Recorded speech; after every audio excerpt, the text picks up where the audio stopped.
Hello students, आज हम अपने इस वीडियो में अलंकार बड़े विस्तार से पढ़ेंगे। हमने अपनी पहली वीडियो में शब्दालंकार, अलंकार के भेद शब्दालंकार को बड़े विस्तार से पढ़ा था। आज हम अलंकार के दूसरे भेद अर्थालंकार को बड़े विस्तार से पढ़ेंगे। देखिए, शब्दालंकार में क्या था कि शब्दों के कारण जो है काव्य में चमत्कार उत्पन्न हो रहा था, वो शब्दालंकार था। कौन कौन से थे भाई? अनुप्रास, यमक और श्लेष, वो थे शब्दों के कारण। अब है अर्थालंकार। आज हम पढ़ेंगे अर्थालंकार। अर्थालंकार माने अर्थ के कारण, यानी कि शब्द के मीनिंग, शब्द के भाव के कारण जो है काव्य में जब चमत्कार उत्पन्न होता है तो वो कौन से अलंकार होता है? अर्थालंकार। वैसे तो इसके कई भेद हैं, लेकिन आज हम इसके जो मुख्य भेद हैं, जो हमारे एग्जाम के लिए इम्पोर्टेंट हैं, वो इसके भेद जो है विस्तार से पढ़ेंगे। तो ये देखिए, पहले हम इसका भेद जो है पढ़ेंगे उपमा। देखिए, उपमा, उपमा माने कंपैरिजन करना, तुलना करना। देखिए, आप क्लास में बैठे होते हो, जब कोई दो बच्चे हैं, अलग अलग फैमिली से बिलोंग कर रहे हैं, अलग गांव से, अलग शहर से हैं, लेकिन फिर भी अगर उनकी कुछ न कुछ बातें आपस में मैच करती हैं, उनके बोलने का स्टाइल, पढ़ने का स्टाइल, चलने का स्टाइल, कुछ भी जो है आपस में मैच करता है, तो हम उसकी एक की दूसरे के साथ कंपैरिजन करते हैं कि यार तो उसकी बिल्कुल उसकी तरह बोलता है, या उसकी तरह चलता है, या उसकी तरह सुनाता है, या उसकी तरह पेपर अटेम्प्ट करता है। विभिन्न जो उपमा देते हैं, तुलना करते हैं उसकी कि बिल्कुल उसकी तरह ये काम करता है। ध्यान रखना, तुलना करते हैं और हमें पता होता है कि अलग अलग से दो पर्सनैलिटी हैं, दो व्यक्तित्व हैं, उनकी आपस में कुछ बातें मिलती हैं, मैच करती हैं, इसीलिए हम उनकी क्या करते हैं सॉरी उनके हम आपस में क्या करते हैं? तुलना करते हैं। तो वहां पे क्या आता है? उपमा। जब हम किसी दो चीजों का, दो वस्तुओं का, दो मनुष्य आपस में जो है कंपैरिजन करते हैं, तुलना करते हैं, तो वहां पे कौन सा अलंकार आता है बेटा? उपमा। अब देखिए, कई बार हमें काव्य की कुछ पंक्तियां पढ़कर हमें समझ ही नहीं आता कि इसमें जो तुलना की गई है या नहीं की गई है, तो उसके लिए भी उपमा के कुछ चिन्ह हैं। देखिए कौन कौन से? सरिस, सा, से, सी, सम, सदृश, के समान। माने अगर आपको किसी भी काव्य पंक्तियों में इन चिन्हों में से, जितने भी ये लिखे हुए हैं, इनमें से अगर कोई भी चिन्ह, कोई भी एक शब्द मिल जाता है, इनमें से कोई एक शब्द भी मिल जाता है, तो आप उसमें कौन सा अलंकार लगाएंगे? उपमा। ये इसके लक्षण हैं, ये सिम्टम है, ये में जो है इंडिकेट करते हैं कि ये कौन सा अलंकार है? उपमा अलंकार। सॉरी। देखिए, जैसे है पीपर पात सरिस मन डोला, पीपर पात सरिस मन डोला, सरिस आ गया तो कौन सा अलंकार हुआ? उपमा। क्योंकि हमने इसके, ये आपको याद करने पड़ेंगे, बाकी आपको समझने पड़ते हैं, लेकिन जो चिन्ह होते हैं वो आपको याद रखने पड़ते हैं कि ये कौन कौन से चिन्ह और किसके हैं, कौन से अलंकार के हैं। तो सरिस आ गया तो कौन सा अलंकार हुआ बेटा? उपमा। नेक्स्ट एक और देखिए इसका एग्जाम्पल, हाय फूल सी कोमल बच्ची, हाय फूल सी कोमल बच्ची, तो क्या है? सी है, तो कौन सा अलंकार हुआ बेटा? उपमा। तो आपको ये याद रखनी है कि जिसमें सरी, सा, से, सी, सम, सदृश, के समान, इस तरह के अगर चिन्ह आपको मिलते हैं तो आपको उसमें कौन सा अलंकार लगा देना है? उपमा अलंकार। ठीक है। और उपमा के साथ आपको ये याद रखना कि उपमा का मतलब क्या होता है? तुलना, कंपैरिजन करना। नेक्स्ट देखिए बेटा, रूपक। पहले समझने से पहले देखिए, मैं आपको एक बात बताती हूँ। आप मूवी देखते हो, जैसे आपने मूवी देखी होगी जुड़वा, जुड़वा 2, उसमें आपने क्या देखा कि दो पर्सनैलिटी हैं, दो पर्सनैलिटी हैं, अगर आपको पता है कि दो हैं, बट अगर उनको सेम वस्त्र पहना दें और चुप खड़े कर दें, उनका जो ड्रेसअप बिल्कुल इक्वल कर दें और एक चुप खड़े कर दें, ना वो बोले ना आपको उनका नेचर पता चले, शांत खड़े हैं, तो आपको कंपैरिजन करना मुश्किल हो जाएगा कि ये कौन सा है, ये कौन सा है। ठीक है, रूपक भी कुछ इस तरह का ही होता है कि पता होता है कि दो पर्सनैलिटी है, लेकिन उनकी आपस में इतनी बातें मैच करती हैं, मिलती हैं कि वो अभेद करना, उनमें जो है अभेद करना मुश्किल हो जाता है। या फिर मैं यूं कहूं कि किसी बात को दूसरे के ऊपर इस तरह बिल्कुल सेम उसके ऊपर जो है थोप दिया जाता है कि ये बिल्कुल एज इट इज वैसा ही है, पता ही नहीं चलता कि कौन सा पहला है कौन सा दूसरा है। यानी कि उनकी जो बातें हैं आपस में इतनी मैच करती हैं, वो इतने सिमिलर होते हैं कि आपस में उनका मतलब भेद करना जो असंभव, जहां पर भेद करना असंभव सा लगे, वहां पर कौन सा अलंकार होता है बेटा, रूपक। जैसे मैया मैं तो चंद्र खिलौना ले हूं, मैया मैं तो चंद्र खिलौना ले हो। समझ आया कि क्या कह रहा है इसमें बच्चा जो है, चंद्र खिलौना नहीं मांग रहा, उसने चंद्रमा को ही खिलौना मान लिया है। ठीक है ना, चंद्रमा को ही खिलौना मान लिया है, वो अलग से मांग ही नहीं रहा चंद्र खिलौना। ठीक है, कंपैरिजन ही नहीं कर रहा, भेद ही नहीं कर रहा, अभेद है इसमें। चंद्रमा को क्या है, अभेद। नेक्स्ट देखिए, आए महंत वसंत, यानी कि वसंत को किसका मान लिया है, महंत, महान जो लोग हैं उसकी महंत, उसी को ही ये वसंत जो है महंत क्या है, मान लिया गया है, क्या, महंत को। आए महंत वसंत। समझ आया कि जब हमें अभेद करना असंभव सा लगे तब कौन सा अलंकार होता है, रूपक। नेक्स्ट देखिए बेटा, उत्प्रेक्षा। उत्प्रेक्षा का मतलब क्या, संभावना, कि ऐसा हो भी सकता है ऐसा नहीं भी। या हम जैसे आप मैथ में आप करते हो, मानो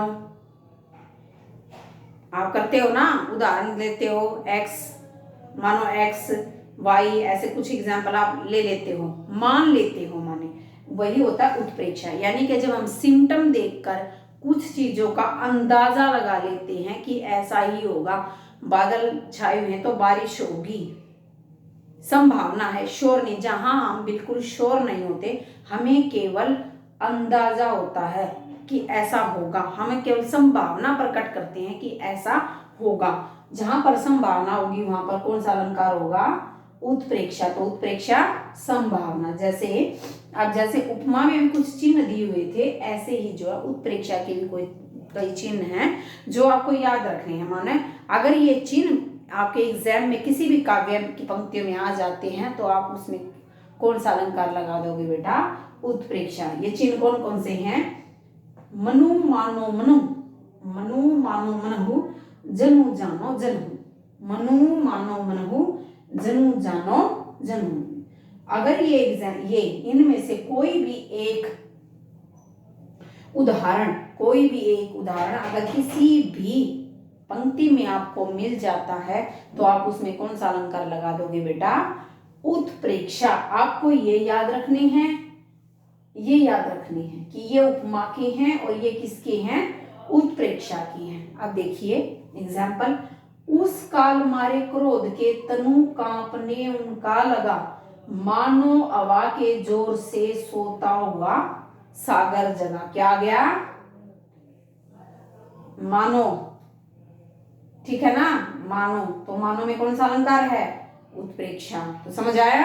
नेक्स्ट देखिए बेटा, पाहुन ज्यों, पाहुन जो आए हो गांव में शहर के, मेघ आए बन ठन के सवर के। ज्यों आ गया, इसका एक उदाहरण ज्यों भी है, वो भी लिख लीजिए आप, कि जिसमें जिस भी पंक्ति में ज्यों, जिस भी पंक्ति में ज्यों अगर शब्द भी है तो भी उसमें कौन सा अलंकार आएगा, उत्प्रेक्षा। पाहुन ज्यों आए हो गांव में शहर के, मेघ आए बन ठन के। अब इस लाइन में एक तो उत्प्रेक्षा है और कौन सा है, मेघ आए बंठन के, मेघ को जो है गेस्ट की, मेहमान की उपमा दी गई है इसमें भी, तो ये कौन सा हुआ, मानवीयकरण भी है इसमें, ठीक है ना।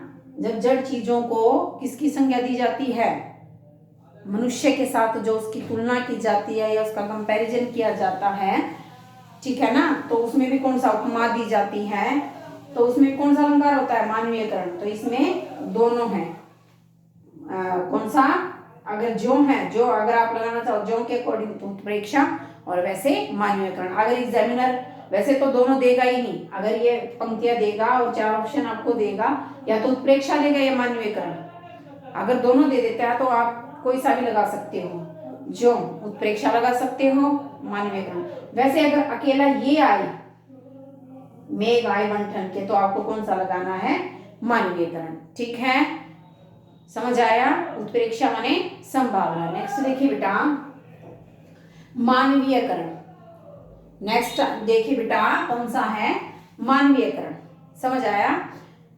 जैसे जब मनुष्य की किसी भी जड़ वस्तु के साथ, नॉन लिविंग थिंग्स के साथ जब कंपैरिजन कर दिया जाता है, चाहे वो नॉन लिविंग थिंग्स कोई भी वस्तु है, अगर उसके साथ कंपैरिजन कर दिया जाता है मनुष्य का, तो उसमें कौन सा अलंकार होता है बेटा, मानवीयकरण। समझ आई, जड़ वस्तु के साथ मनुष्य के साथ उसको जोड़ दिया जाता है, किसी भी जड़ नॉन लिविंग थिंग्स को, तो उसमें कौन सा अलंकार होगा भाई, मानवीयकरण। जैसे लो यह लतिका भी कर लाई मधु मुकुल नव रस गागरी, लो यह लतिका भी कर लाई भी भर लाई, लो यह लतिका भी भर लाई मधु मुकुल नवल रस गागरी, यानी कि जो लतिका है उसको किसकी संज्ञा दी है, नायिका की, ठीक है ना, नायिका की संज्ञा दे दी गई है। उसकी लतिका को क्या मान लिया गया, लताओं को, बेल को क्या मान लिया गया है, नायिका मान लिया गया, हीरोइन मान लिया गया है। नेक्स्ट देखिए, बोली अकुलाई लता ओठ हो की वार की। अब यहाँ पर भी जो है लता को क्या मान लिया गया, लता को क्या मान लिया गया, नवयुवती मान लिया गया है। कि जब कोई गेस्ट घर आ रहा है तो वो जो है सामने डायरेक्ट ना देखकर उसको इनडायरेक्ट जो है देखती है, कौन, लता। लता को क्या मान लिया गया, नवयुवती मान लिया गया है। तो क्या कौन सा अलंकार हुआ बेटा, मानवीयकरण। समझ आया। नेक्स्ट देखिए, अतिशोक्ति। अति, अति माने अधिकता। अब देखिए कोई भी एग्जाम्पल ले लो, मान लो आप कहीं घूमने गए हो, 2-3 दिन आप स्कूल नहीं गए, या 2-3 दिन आप अपने दोस्तों से नहीं मिले, स्कूल नहीं जाते, या फिर वैसे आप लगा लो कहीं पर भी अपने दोस्तों से रेगुलर मिलते हो और मतलब नहीं मिले 2-3 दिन से, तो आपके जब आप 2-3 दिन के बाद उनसे मिलते हैं तो वो पूछते हैं भाई कहाँ थे, तो आप बोलते हो यार मैं तो टूर पे गया हुआ था, गोवा गया हुआ था, या कहीं अदर जहाँ भी आप गए हो। तो वो पूछता है कि वहाँ आपने क्या क्या देखा, तो आप बताते रहते हो यार मैंने तो ये देखा, मैंने तो वो देखा, मैंने ये किया, मैंने वो किया।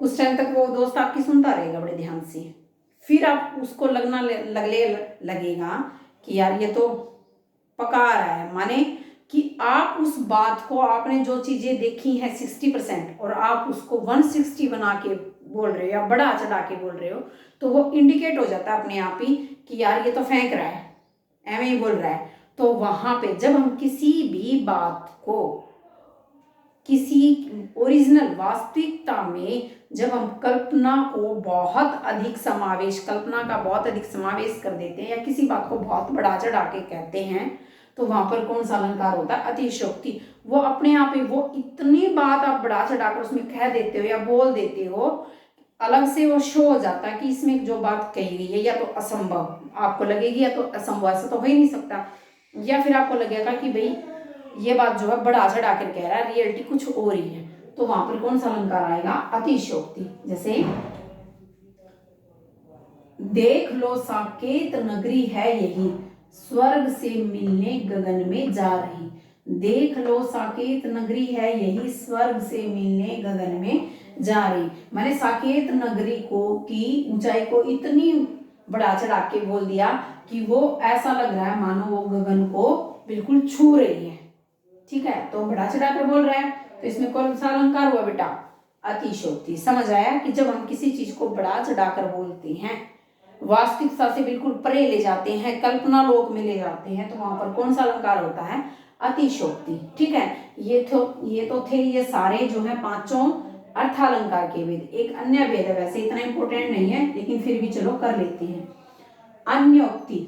अन्योक्ति का मतलब देखिए, कई बार ऐसा होता है घर में कोई पुरानी चीज रखी हुई है, उसका ना तो हमें यूज पता कि ये किस चीज में यूज आती है। सपोज करो हम जो है पहले जमाने में जो औरतें दूध की जो है वो बनाती थी, दही से जो है लस्सी बनाती थी, तो वो जो इंस्ट्रूमेंट होता था उसको बोलते थे रई। अब जो है शहर के बच्चे अगर उनसे पूछा जाए कि रई क्या है, तो उसको हम क्या उदाहरण देंगे बेटा, जैसे हमारी मिक्सी होती है, उस मिक्सी में हम दही डालते हैं और फिर मिक्सी को चलाते हैं, फिर मक्खन आ जाता है, लस्सी अलग हो जाती है, तो उसी की तरह होती है क्या, रई।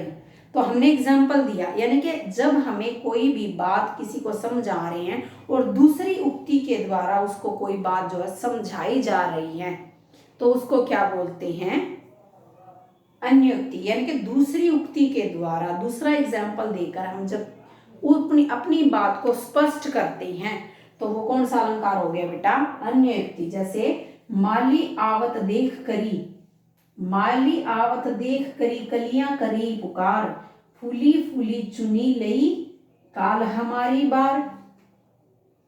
फूली फूली चुनी लई, इसमें जो है कलियां जब फूल चुनने के बाद जब कलियां नष्ट हो जाती हैं, टूट कर गिर जाती हैं, तो उस कलियों के माध्यम से क्या बताया गया है कि ऐसे ही मनुष्य जो है क्या होता है, नश्वर होता है, एक न एक दिन उसको जो इस संसार से विदा लेनी पड़ती है। तो कलियों के माध्यम से इस संसार की क्षण भंगुरता या मनुष्य की नश्वरता को जो है इंडिकेट किया गया है।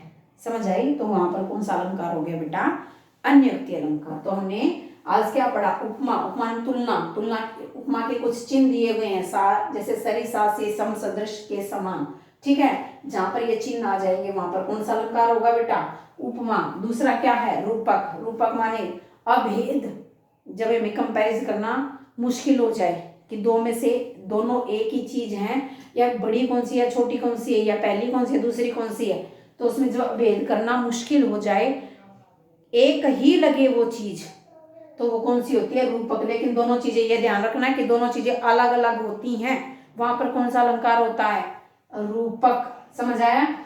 अब उत्प्रेक्षा। उत्प्रेक्षा का मतलब क्या हुआ बेटा, संभावना। इसके भी कुछ चिन्ह है, ये चिन्ह अगर किसी भी पंक्ति में आ जाते हैं तो आप कौन सा अलंकार लगाओगे, उत्प्रेक्षा। समझ आई? और संभावना, जब हमें किसी बात पर पूरी श्योरिटी नहीं होती तो कौन सा अलंकार, उत्प्रेक्षा। नेक्स्ट देखिए बेटा, मानवीयकरण। मानवीयकरण यानी कि जब जड़ वस्तुओं के साथ मनुष्य की तुलना की जाती है तो वो कौन सा अलंकार हुआ, मानवीयकरण अलंकार। ठीक है बेटा। अतिशयोक्ति, जब हम किसी बात को बढ़ा चढ़ाकर बोलते हैं, रियलिटी उसमें नाम मात्र की होती है, तो वो कौन सा अलंकार हुआ, अतिशयोक्ति। अति माने अधिकता, इस बात का आपने याद रखना, अति माने अधिकता। जब हमारी कल्पना की या हमारी अपनी बड़ाई, मान बढ़ाई करने की जो अधिकता कर देते हैं, तो वो कौन सा अलंकार हुआ, अतिशयोक्ति। अन्योक्ति, जब हम अपनी बात को समझाने के लिए कोई दूसरा उदाहरण प्रस्तुत करते हैं ताकि वो बात समझ आ जाए, छोटे बच्चों को समझाते हैं, बड़ों को, किसी को भी अगर हम कोई बात समझा रहे हैं, तो वो मतलब दूसरे, ये सबसे अच्छा तरीका होता है जब हम दूसरे एग्जाम्पल देकर कोई बात समझाते हैं और वो बात अपनी स्पष्ट कर देते हैं और दूसरे को समझ आ जाती है, तो वो कौन सा अलंकार होता है, अन्योक्ति। तो आज हमने अपने इसका अलंकार का जो चैप्टर है वो कंप्लीट किया, अलंकार हमारे कंप्लीट हुए। तो प्लीज एक बार इस वीडियो को ध्यान से देखिए, समझ नहीं आया तो दोबारा देखिए। अगर फिर भी कोई डाउट आपका है तो प्लीज कमेंट्स कीजिए। अगर आपको मेरी वीडियो यूजफुल लगती है तो प्लीज मेरी वीडियो को लाइक, शेयर और सब्सक्राइब कीजिए। Thank you.